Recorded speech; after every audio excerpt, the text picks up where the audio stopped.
I was 14 when I learned that some things in the woods don't belong there, and once you see them, they never really leave you. It was a cold Thursday afternoon in rural Pennsylvania.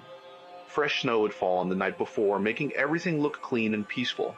I decided to take our German Shepherd Max for a walk through the trails behind our property, something I'd done 100 times before. I was young, confident, and completely unprepared for what I was about to encounter. The woods were silent that day. Too silent. Max usually pulled ahead, excited and energetic, but about 20 minutes into our walk, he stopped. His ears went flat against his head and a low growl rumbled from his chest. That's when I noticed them. Footprints in the snow. Fresh ones. Running parallel to the trail we'd been walking. Now, that might not sound terrifying on its own. People hiked these trails, but here's what made my blood run cold.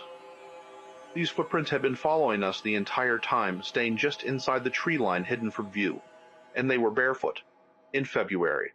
In Pemplawavir snow. I remember standing there, my breath visible in the freezing air, realizing that someone had been watching me walk, tracking my every step, while staying just out of sight. Max was backing up now, his growl turning into sharp, frantic barks directed at the dense trees. I didn't wait to see what or who would emerge. I ran. I ran faster than I ever had, Max racing beside me, until we burst through our back door. My parents called the police. They found the footprints. They found where the person had stood, just watching, for what must have been several minutes.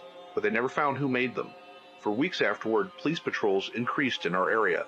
I never walked those trails again. Some mysteries are better left unsolved. The second encounter happened to a woman named Sarah, 23 years old, living alone in a converted farmhouse in rural Oregon.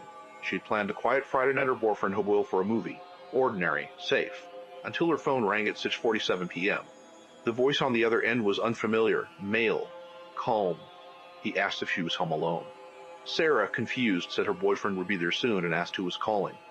The man paused, then said, "I can see your kitchen light is on. You should turn it off. You're wasting electricity."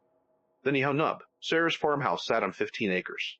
Her nearest neighbor was half a mile away. She immediately locked every door and window, her hands shaking. When her boyfriend arrived 20 minutes later, she told him everything. They searched the property with flashlights. Nothing. No cars, no footprints, no sign of anyone. But when they came back inside, Sarah noticed something that made her stomach drop. On her kitchen counter was a folded piece of paper that hadn't been there before. She was certain. The note had just 4 words written in block letters. "I USC'd your back door. Shh." They called 911 immediately. Police found that her back door, which she swore she'd locked, had been forced open. The frame splintered on the inside. Someone had been in her house while she and her boyfriend were outside searching the darkness. The caller had watched them leave, then entered through the back, left his message, and disappeared into the rural night. He was never identified. Sarah moved out within a week. She told me she'll never live in an isolated area again. Some lessons cost too much to learn. The third story comes from Marcus, a 17-year-old in rural Kentucky. He was driving home from his part-time job around 10 p.m. on a moonless Thursday. The route was familiar, a winding country road he'd driven countless times. But that night, something was different. About 2 miles from home, his headlights caught something in the middle of the road. A figure.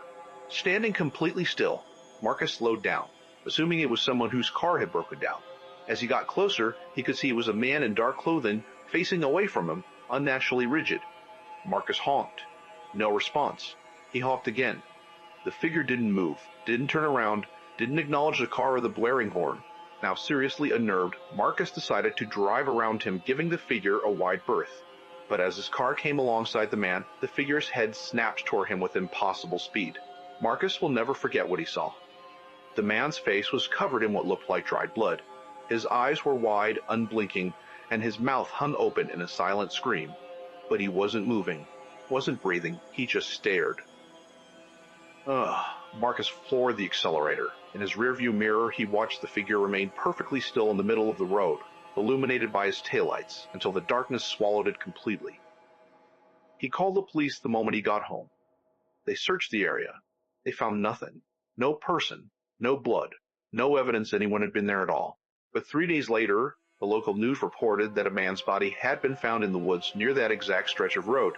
He'd been dead for at least a week. Marcus refuses to drive that road at night anymore.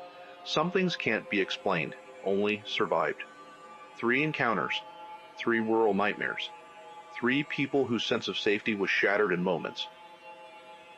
The woods keep secrets. The darkness hides truths we're not meant to see. And sometimes the most terrifying thing isn't what happens. It's what almost happened and what might still be out there, waiting. If you've had similar experiences, you're not alone. But you might want to start locking your doors and maybe, just maybe, avoid those quiet country roads after dark.